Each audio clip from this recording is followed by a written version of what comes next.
Shining is hypervigilance. A confidentiality is a metaphor for children in chaotic homes, sensing emotional danger long before it erupts. This is the dissociative shadow Tony, evidence of hypervigilance. Wendy, I'm home.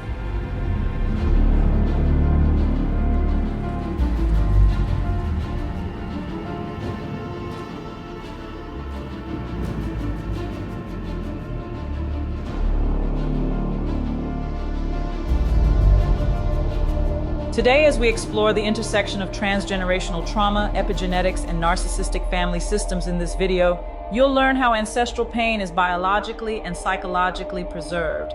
While I was researching the topic, I found that the text defined epigenetics as a regulatory layer that modifies gene expression without altering DNA. What that does is allow high-stress environments to stamp molecular memories of trauma onto future generations. Within these families, a narcissistic ringleader often enforces a rigid hierarchy and sometimes even encourages the family to develop a hive mind. Unfortunately, what that does is cast the child as a scapegoat who develops extreme hypervigilance to survive the household's emotional volatility. In this video course, I'll be going over clinical analyses of the movie The Shining to further clarify these dynamics, distinguishing organized narcissistic abuse from general family dysfunction by highlighting the intentional erasure of individual identities to serve a parent's ego. Despite these deep-seated biological and behavioral patterns, the authors emphasize that the epigenome is responsive to recovery efforts. Ultimately, by utilizing somatic grounding, establishing boundaries, and pursuing positive experiences,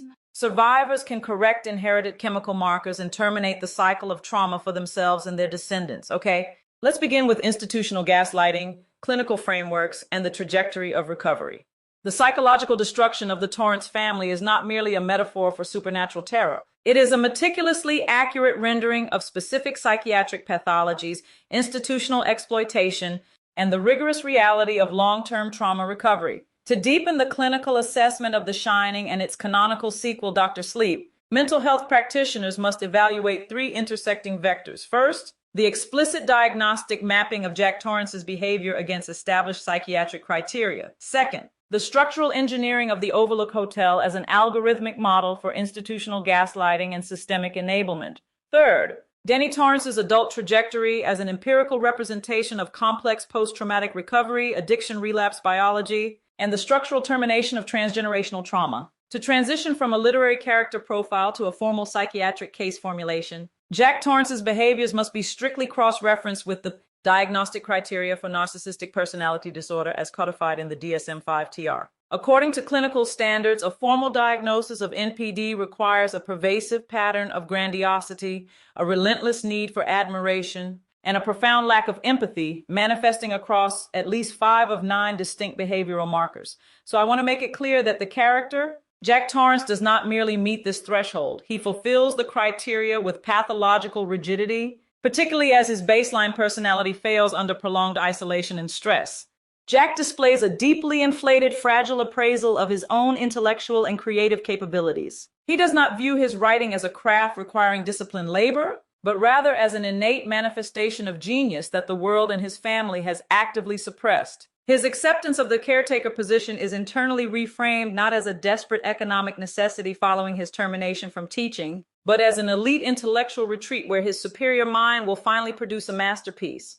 Jack is chronically consumed by internal scripts of ultimate validation, professional vindication, and social dominance. His internal monologue, particularly elucidated in King's novel, reveals an ongoing obsession with achieving elite literary status and punishing those who previously slighted him. The Overlook Hotel exploits this exact vulnerability, feeding his fantasies by offering him a seat at the prestigious historical table of the hotel's elite past.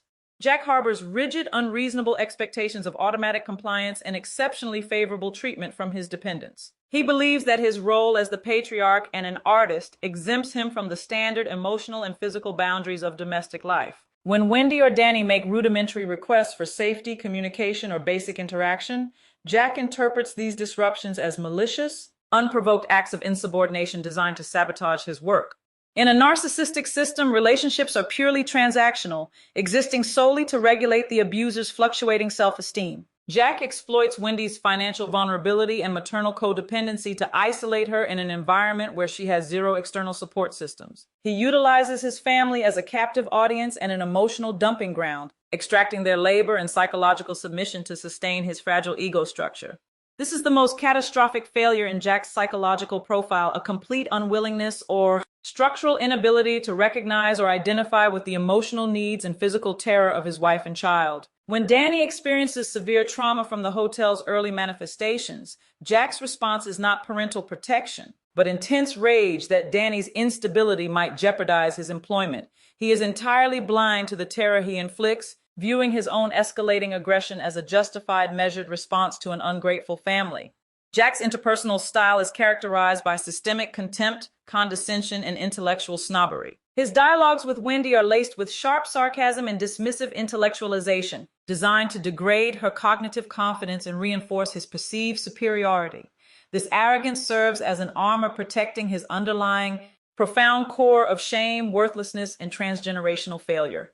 Beyond individual pathology, The Shining provides an accurate structural allegory for institutional gaslighting and systemic enabling structures. In contemporary sociological and psychological research, institutional gaslighting occurs when an organization, corporate entity, or closed system manipulates reality to protect its own capital, reputation, or power, while systematically invalidating the perceptions, safety, and sanity of the individuals trapped within it. The Overlook Hotel is not merely a haunted building. It operates exactly like a toxic corporate hierarchy or a cultic organizational system designed to exploit vulnerable individuals for its own systemic self-preservation. The onboarding process of Jack Torrance by the hotel's manager, Stuart Ullman, mirrors how predatory organizations recruit vulnerable talent. Ullman acknowledges the tragic history of the previous caretaker, Charles Grady, who axed his wife and twin daughters, but minimizes it as a rare, anomalous byproduct of cabin fever. By framing a severe psychological rupture and mass murder as a simple environmental management issue, the institution sets a baseline of normalized horror. Jack, desperate for employment and validation, willingly colludes with this minimization, actively participating in the initial stage of the gaslighting cycle to secure his position within the hierarchy. Once the Torrance family is isolated, the Overlook begins its algorithmic manipulation by targeting the weakest link in the organizational chain, the narcissistic patriarch's fragile ego. The hotel acts as an echo chamber, amplifying Jack's internal corporate resentments and validating his perceived victimhood. When the hotel manifests the Phantom Lounge and the sycophantic bartender Lloyd, it is mimicking the classic executive grooming process. The institution provides Jack with the unearned status, luxury, and professional admiration he craves, but at a steep transactional cost. He must align his loyalty completely with the institution and view his own family as hostile, external whistleblowers threatening corporate productivity. The gaslighting then escalates to structural reality distortion. When Wendy discovers the physical evidence of the hotel's malevolence and eventually the horrific reality of Jack's psychological decompensation, the environment itself shifts to invalidate her. In a clinical parallel to corporate gaslighting, where an employee's reports of harassment are met with HR investigations into the victim's stability, the hotel and Jack work in tandem to convince Wendy that she is hysterically imagining things. Her accurate perceptions of danger are reframed as emotional instability or marital failure, stripping her of the psychological agency required to organize an exit strategy. Ultimately, the Overlook Hotel's objective is total systemic absorption and the erasure of individual identity. The institution does not care about Jack Torrance as a human being. It values him strictly as an instrument to execute its cyclical, violent agenda. When Jack is fully consumed by the hotel's corporate psyche, he ceases to be an independent father or husband. He becomes an enforcement officer for the institution, declaring that his violent actions are merely a matter of fulfilling his contractual obligations. His final freezing in the labyrinth is the ultimate metaphor for institutional exploitation. The individual is entirely chewed up and discarded by the system, leaving nothing behind but a hollowed-out corporate asset permanently integrated into the company photograph. According to clinical observations, it is as follows. Diagnostic conclusion. The character, Jack Torrance, demonstrates an inflexible, pervasive presentation of malignant narcissism, meeting a majority of DSM-5-TR criteria for narcissistic personality disorder. Systemic dynamic. The Overlook Hotel operates as an institutional enabler, executing structured reality distortion and gaslighting to exploit individual vulnerabilities for systemic preservation.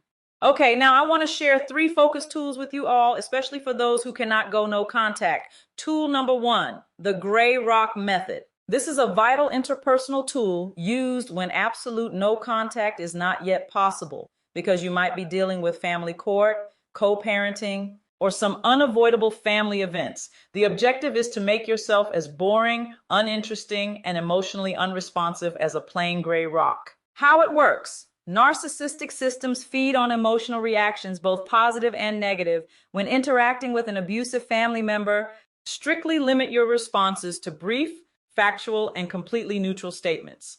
The practice: do not defend yourself against false accusations. Do not explain your choices, and do not share any personal updates, vulnerabilities, or triumphs. By withholding emotional data, you starve the system of its psychological fuel, causing the abuser to eventually lose interest and direct their attention elsewhere. Tool number 2, start keeping a journal. Be honest with yourself. Don't sugarcoat stuff in your journal that you know isn't what you think or feel. You don't have to be poised and polished when it's just you and your journal. Journaling is another way of releasing heavy energy from narcissistic relationships. Narcissistic abuse relies heavily on gaslighting, which systematically erodes a victim's confidence in their own memory, perception, and sanity. A reality anchoring journal serves as an objective, unalterable external hard drive for your lived experience. How it works. Immediately following an ambiguous, tense, or overtly abusive interaction, write down exactly what happened. Focus strictly on objective facts. What was said, the chronological sequence of events, and the physical reality of the environment. The practice: when you later find yourself spiraling into self-doubt, asking questions like, was it really that bad? Or did I cause that reaction? Read your entries. This physical record acts as a psychological anchor, protecting your cognitive reality from being rewritten by the abuser's projections or your own trauma-induced minimization. Tool number 3, somatic grounding, self-regulatory processes, and establishing personal boundaries. Growing up in a narcissistic system forces a child to entirely disconnect from their own physical sensations to prioritize the emotional climate of the parent. Recovery requires moving out of the analytical mind and back into the somatic body to reestablish personal boundaries. How it works: when a trigger occurs, the body enters a fight or flight freeze state. Use the grounding technique to acknowledge your physical surroundings. There are 5 things you see, 4 you can touch, 3 you hear, 2 you smell, and 1 you taste to signal to your nervous system that you are safe in the present moment. You're not trapped in the past. Here's how to practice. Once grounded, practice physically mapping your boundaries by tuning into your gut instincts. When asked to do something by others, pause and check your body's physical response. If you feel tightness, dread, or nausea, recognize that physical sensation as a boundary marker signaling a no, and practice honoring that internal cue without offering a defensive explanation.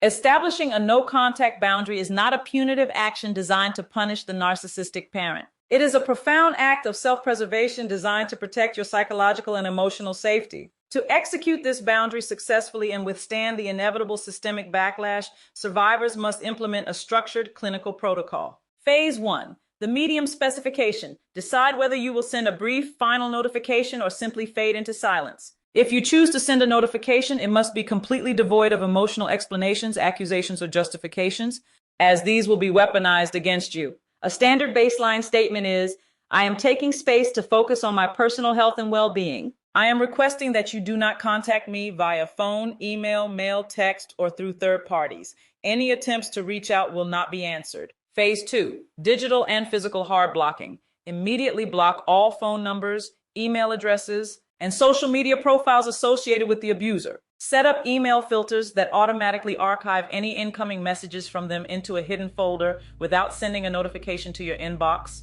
preventing sudden destabilizing psychological triggers. If physical mail or gifts are sent to your home, adopt a strict policy of return to sender or discard them unopened to prevent breaking your reality anchor. Phase 3, managing the flying monkeys and ancestral guilt. Narcissistic systems will inevitably dispatch extended family members or family friends, known clinically as flying monkeys, to guilt, shame, or manipulate you back into the system. Prepare a firm script for these secondary actors. My relationship with name is private, and I am not open to discussing it. If you cannot respect this boundary, I will have to limit my contact with you as well. Expect a profound wave of ancestral guilt and grief once no contact is established. Recognize that you are not grieving the actual parent, but rather the idea of the parent you deserved but never had. Allow yourself to process this grief without using it as a justification to re-enter a toxic relationship. By what age is the narcissistic invisible script fully downloaded? The correct answer is B, 7 years old. By this age, subconscious patterns are already shaping behavior.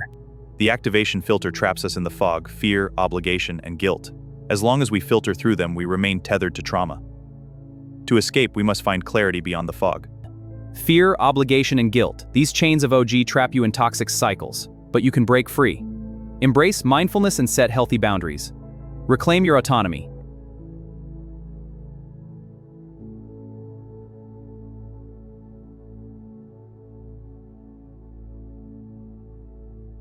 Welcome to The Explainer. Today, we're diving into something truly mind-bending, a mystery that sits right at the crossroads of molecular biology and clinical psychology. We are talking about inherited molecular memory and generational trauma. If you've ever felt this deep, unexplainable anxiety or hypervigilance that just doesn't seem to match up with your own actual life experiences, well, you are absolutely in the right place. We're going to explore the invisible architecture of family trauma, and more importantly, we're going to talk about exactly how to break it. Have you ever felt, like you carry the physical warning signs of a reality you didn't even create? For decades, the accepted science was that our DNA was just this static, completely unchangeable blueprint written in stone the moment we were conceived.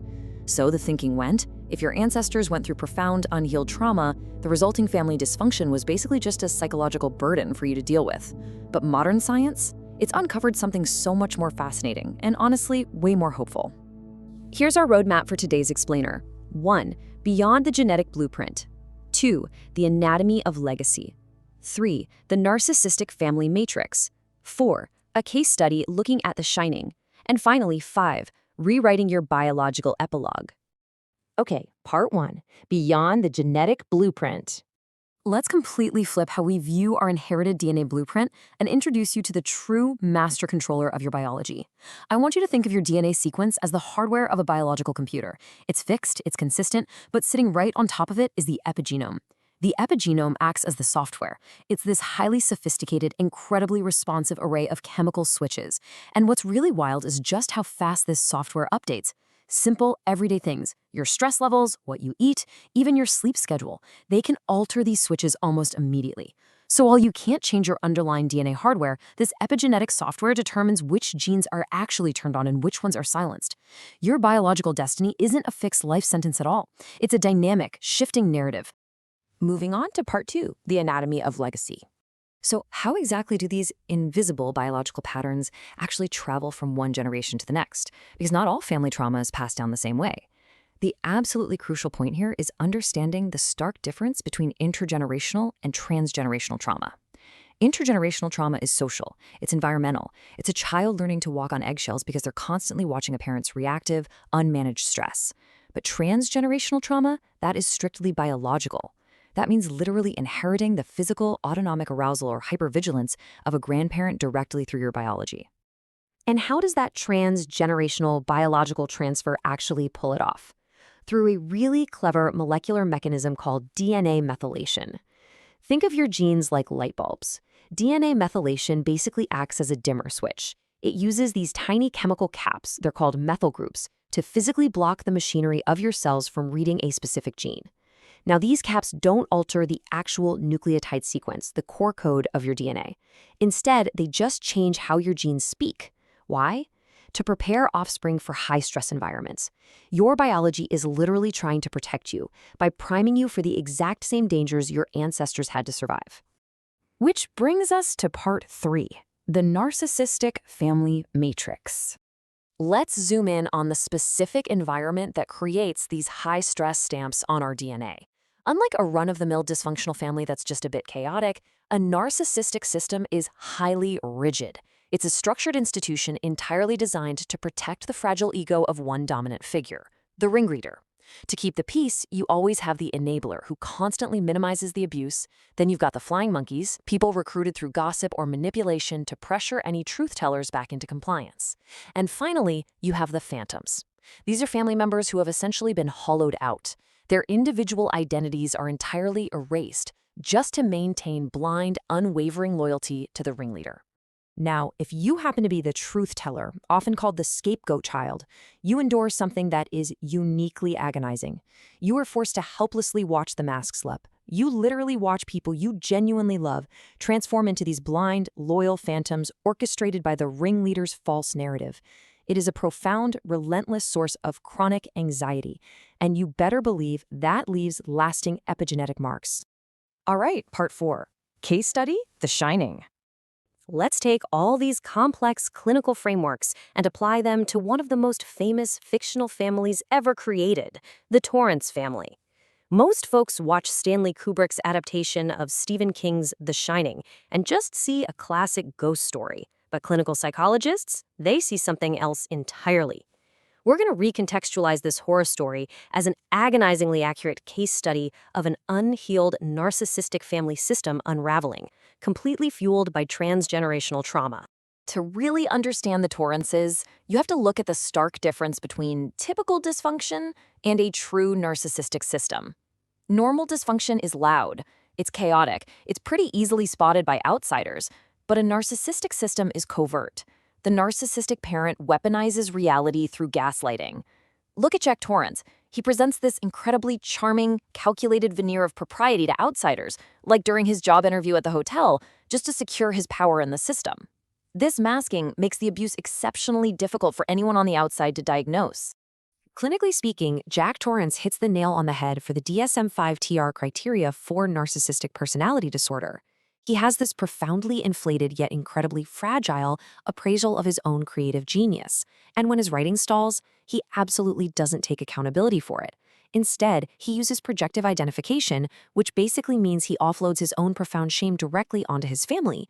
He projects his deep feelings of transgenerational inadequacy onto his wife Wendy and his son Danny, acting as if their mere existence is an intentional sabotage of his brilliance. And then consider Danny. His supernatural gift, The Shining, is actually this elegant, agonizing metaphor for clinical trauma response. Think about it. To survive an unpredictable narcissistic parent, a child literally has to develop an extraordinary hyper-attunement. They learn to read microexpressions, shifts in atmospheric tension, tiny changes in tone of voice. Danny's supernatural visions are just the externalized manifestations of a kid who is forced to constantly scan for the hidden, violent undercurrents of his family dynamic just to survive the day. Furthermore, the Overlook Hotel itself isn't just a spooky setting, it serves a crucial structural purpose. Narcissistic systems absolutely thrive in isolation. Why? Well, because external relationships threaten to expose the false narrative of the family's perfection. Just like in any toxic family dynamic, the sheer physical isolation of the hotel ensures that the abuser's delusional world becomes the absolute law of the household. It completely strips away any external anchor points to objective reality for Wendy and Danny. Finally, Part 5. Rewriting your biological epilogue. Thankfully, surviving the Overlook, or, your own family trauma, doesn't have to be the end of the story. Remember that epigenetic software we talked about earlier? Well, your biology is highly plastic. The most significant clinical finding in this whole field isn't actually the trauma itself. It's the fact that positive experiences and intentional safety can literally tweak and correct those traces of genetic trauma. Just as a high-stress environment uses chemical caps to dim certain genes, a safe, healing environment can brighten them right back up. You are an active participant in your own gene expression. So how do we actually build an actionable toolbox for this transformation? First up is emotional discipline, shifting from reactive survival mode into cognitive agency by checking your ego. Second is somatic grounding, specifically a really cool technique called VU toning. Here's how it works. You inhale deeply, and on a very slow exhale, you make a low-pitched, resonant VU sound, feeling the actual vibration deep in your chest and psoas muscles. This physically signals safety directly to your limbic system to discharge all that trapped survival energy. And third, you need a relationship inventory. Taking that relationship inventory means you start treating your emotional energy like cold, hard capital. You have to rigorously assess the return on investment, the ROI of your family dynamics. Honestly, investing your emotions into a phantom or a ringleader is a high-cost venture with zero return. You have to hard block those drains on your personal agency. You can and absolutely should celebrate the active, conscious choice not to pass on the dysfunctional family legacy to the next generation. As we wrap up this explainer, I really want you to ask yourself, how have you experienced your family? And do you honor that experience? You must recognize that while trauma is absolutely stored in your molecular software, it is never, ever a life sentence. You have the power to rewrite the code. I want to leave you with this final, powerful challenge. Will you choose to just be a memorial candle, burning your life away simply to illuminate ancestral pain? Or will you step up to become the architect of your own health? You have the power right now to become the lead auditor of your life. correcting those chemical caps that once sought to silence your potential.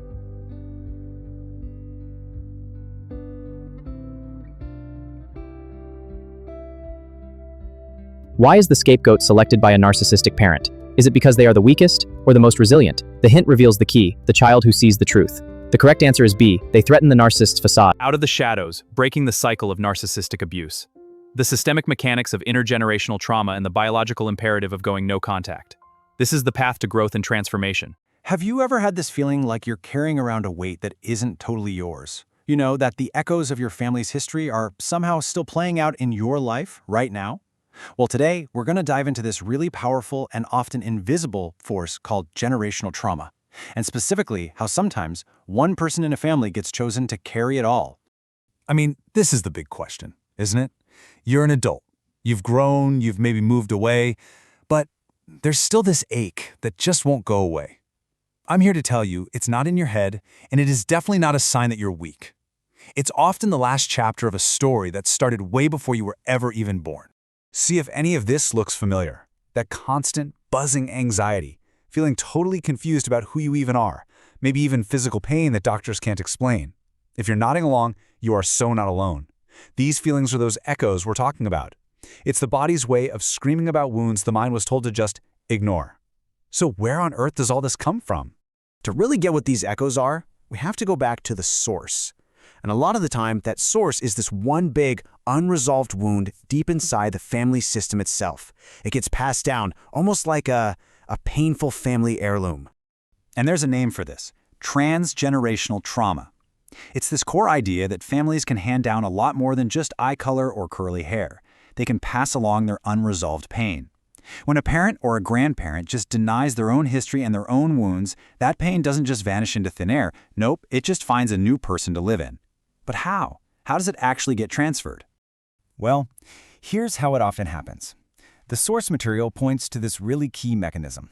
In a dysfunctional family, especially one with narcissistic patterns, a child is often unconsciously picked for a very specific and very painful role: the scapegoat. And this choice is anything but random. It serves a very dark purpose for the family. In the world of family therapy, they call this child the identified patient, or IP for short. It sounds so clinical, doesn't it? But the role is absolutely devastating. The family basically points a finger and says, "See, the problem isn't us, it's you." That child becomes the living, breathing container for all the family's secrets, their shame, and all the trauma they just refuse to look at. So, what does it actually feel like to be cast in that role, to be the identified patient? Let's talk about the incredible weight, the immense burden that the scapegoat is forced to carry. Now, this is the part that is, well, it's deeply disturbing. The family's real unspoken goal here, it's to purify itself by dumping all of its problems, all its dysfunction onto this one person. Everybody else in the family gets to feel clean. They get to feel righteous and, normal. And get this. This highlights the completely warped logic that's going on. From the family's twisted point of view, what they're doing isn't abuse. They actually see punishing and isolating the scapegoat as a righteous thing to do. They genuinely believe they are fixing the family's problems. So you end up with this massive clash of realities. The story the family tells is, this child is the problem. They're flawed, they're difficult, they make us all sick. But the child's actual, lived reality is that they are being systematically torn down and demonized, not because of who they are, but because of the job they've been assigned. Okay, so let's get into the how. How is this trauma actually transmitted? Because this process isn't just in your head. It can actually be biological. It can be passed down in our very cells.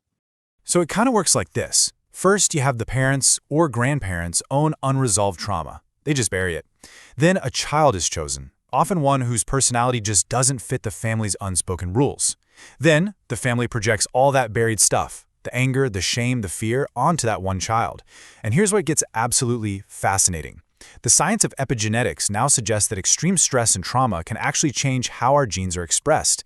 It can pass down molecular memories and hair-trigger stress responses to the next generation. It's wild.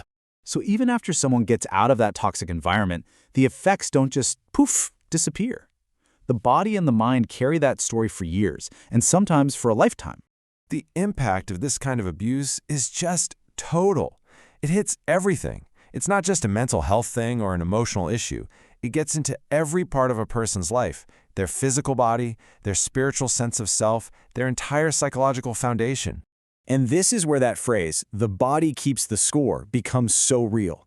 Survivors often struggle with things like chronic pain, migraines, stomach issues, and all the classic symptoms of PTSD, like being constantly on edge. But what's so incredibly cruel is this conditioned fear in new relationships.